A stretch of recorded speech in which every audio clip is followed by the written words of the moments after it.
একটি ট্রাক দেখতে পাচ্ছেন পানগুছি নদীর যে ফেরি রয়েছে সেই ফেরি থেকে একেবারে কিন্তু ঝুঁকিপূর্ণ অবস্থায় তার যে চালকের যে অংশটুকু সেকে একেবারে নদীর মধ্যে এবং বাকি অর্ধেক অংশটুকু রয়েছে ফেরির উপরে। এখন আমরা আছি মোরেলগঞ্জ উপজেলার যে পানগুছি নদী রয়েছে সেই পানগুছি নদীর ঠিক মাঝ বরাবর। এখানে সকালবেলা এই ট্রাকটি সেটি এই ফেরিতে ওঠে বিশেষ করে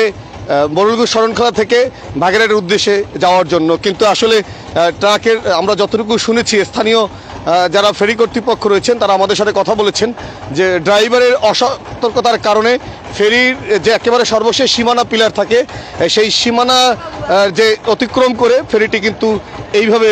রয়েছে এবং এখন কিন্তু একেবারে আমরা পানগুছি নদীর মাঝ বরাবর। আমরা যদি একটু এদিকে দেখাই, এই যে লক্ষ্য করেছেন একেবারে আমরা পানগুছি নদীর মাঝ বরাবর অবস্থিত রয়েছে, একেবারে নদীর ঠিক মাঝখানে। এখান থেকে দেখতে পাচ্ছেন ফেরি চলাচল করছে এবং এইরকম একটি ঝুঁকিপূর্ণ অবস্থা এবং দেখতে পাচ্ছেন এই ট্রাকটি কিন্তু একেবারে লোড রয়েছে, গাছ ভর্তি, যে কোনো মুহূর্তেই কিন্তু ট্রাকটি আসলে পানগুছি নদীতে পড়ে যেতে পারে। এবং এখানে লক্ষ্য করেছেন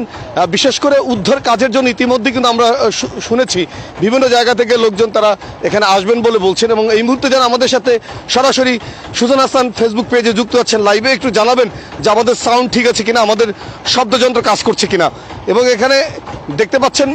ট্রাকটি কিন্তু একেবারেই কিন্তু ঝুঁকিপূর্ণ অবস্থায় কিন্তু রয়েছে এবং আমরা একটু আপনাদেরকে দেখানোর চেষ্টা করছি সুজন হাসান পেজের মাধ্যমে। এই যে লক্ষ্য করেছেন কি পরিস্থিতি, এমন একটি ঝুঁকিপূর্ণ আসলে, এবং ট্রাকটি যে আসলে নির্ধারিত যে লোড তার চেয়েও কিন্তু বেশি লোডে কিন্তু হওয়ার কারণেই কিন্তু লক্ষ্য করেছেন এখান থেকে এই ট্রাকটি কি অবস্থায় রয়েছে একেবারে নদীর ঠিক মাঝ বরাবর। এখানে লক্ষ্য করেছেন একেবারে কিন্তু ঝুঁকিপূর্ণ, যে কোনো মুহূর্তে কিন্তু এই ট্রাকটি কিন্তু পড়ে যেতে পারে এবং এখানে দেখতে পাচ্ছেন আপনারা যে ট্রাকের কি অবস্থায় রয়েছে। এবং আমরা ইতিমধ্যে বিশেষ করে এই ফেরির যারা ইজারাদার রয়েছেন রফিক ভাই, তিনি এখনই আমাদের সাথে যুক্ত হবেন এবং লক্ষ্য করেছেন এখানে কি পরিস্থিতি, যে কোনো মুহূর্তে কিন্তু ট্রাকটি আসলে পড়ে যেতে পারে, কিন্তু এমন একটি অবস্থায় রয়েছে যে আসলে ট্রাকটি না পড়ার সম্ভাবনাই কিন্তু আমরা দেখতে পাচ্ছি। কিন্তু যদি আরেকটু স্রোত থাকে তাহলে কিন্তু এখানে ট্রাকটি যে কোনো মুহূর্তে কিন্তু এই পানগুছি নদীর তীব্র স্রোতে ভেসে যেতে পারে। এবং আমরা এখানে দেখতে পাচ্ছেন এই মোরেলগঞ্জ যে ফেরি রয়েছে সেখানে কিন্তু বাকি দুটি ফেরি দিয়ে কিন্তু বিশেষ করে যানবাহন পরিচালনা করছে এবং ইতিমধ্যে প্রচণ্ড কুয়াশা থাকার কারণে কিন্তু বিশেষ করে যে বারুইখালী পাড় রয়েছে সেই বারুইখালী পাড়ে কিন্তু বিশেষ করে যানবাহনের কিন্তু বিশাল আকারের কিন্তু দৈর্ঘ্যের সিরিয়াল তৈরি হয়েছে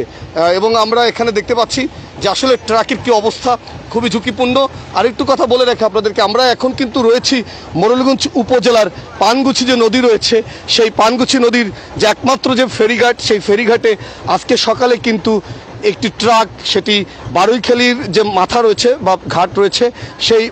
বারুইখালীর ঘাট থেকে এই ট্রাকটি লোড করে গাছ লোড করে কিন্তু সেটি বাগেরহাট বা অন্য কোনো উদ্দেশ্যে তারা যাতায়াত করছিল। কিন্তু আসলে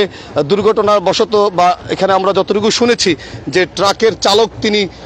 অসতর্কতা বশত বা ঘুমিয়ে পড়ার কারণে এই ট্রাকটি থেকে আসলে ফেরির যে সীমানা রয়েছে আপনারা দেখতে পাচ্ছেন লাল যে সীমানা, সেই সীমানা ভেঙে